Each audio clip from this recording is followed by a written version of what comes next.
this morning. These are our niece and nephews, and obviously Levi and Asher are here. And we have a science experiment to help tell today's Bible story. So today we are talking about a man named Peter. And he was also known as, do you know his other name? Saul. No? Simon. Simon, good girl. And Simon Peter was staying with another man named Simon, and he worked with leather and made things and created things. And there was a Roman soldier named Cornelius. And Cornelius had begun to pray, and this was when the Romans and the Jews didn't blend together very well. And Cornelius had gotten a vision of an angel, and the angel told him to send 2 servants to a man named Simon, and he was staying with another Simon. It's a little confusing, isn't it?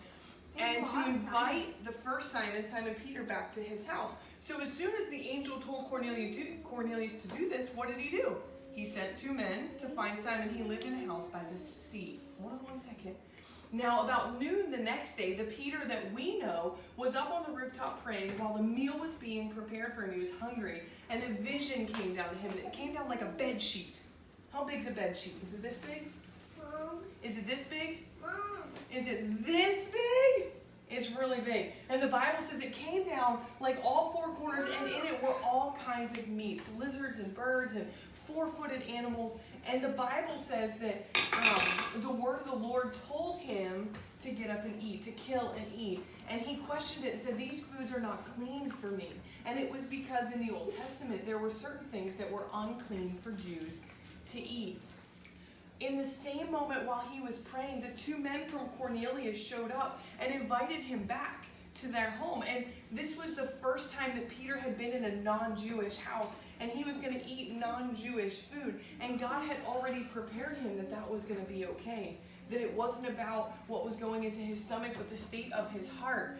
And in that moment, he went back to Cornelius' house, and he shared the gospel. He shared the truth of who God was. He knew God's power. He had been a part of healings and all kinds of amazing things. And God softened the heart of Cornelius and his family, and they all accepted Jesus. And that's incredible. So now that leads us to our experiment. Okay, I need you to hold these 2 oranges. Okay, and you're going to hold these 2.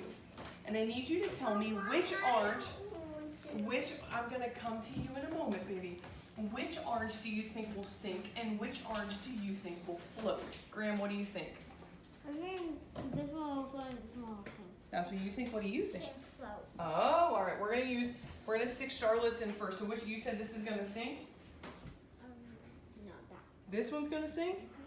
All right. So let's see if this one sinks or floats. Okay. What? All right, so the one with the peel on floated, even though it's heavier. And let's see what happens with this one. You ready, ready, ready? 3, 2, 1. He's going to float too. That's not what he's supposed to do. He's supposed to sink. Give him a minute. Oh, He's supposed to sink. He didn't sink. All right, let's try with Graham's. Oh, wait, are you going down? You coming up? You going down? You coming up? Sink! We need you to sink. Oh, he is kind of sinking now. He's sinking. He's going down. No, I need Now here's why. Here, Graham, we'll put yours in. Let's see what happens with this one. Oh, we got a lot of water in our thing now. What?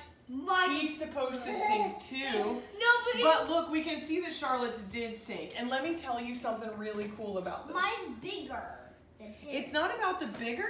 It's that the peel actually holds some air in it. It's almost like wearing a life jacket or a puddle jumper or swimmies in the pool, and it kind of helps to hold the orange up. And what happened when Peter shared the gospel of Jesus, it's fine.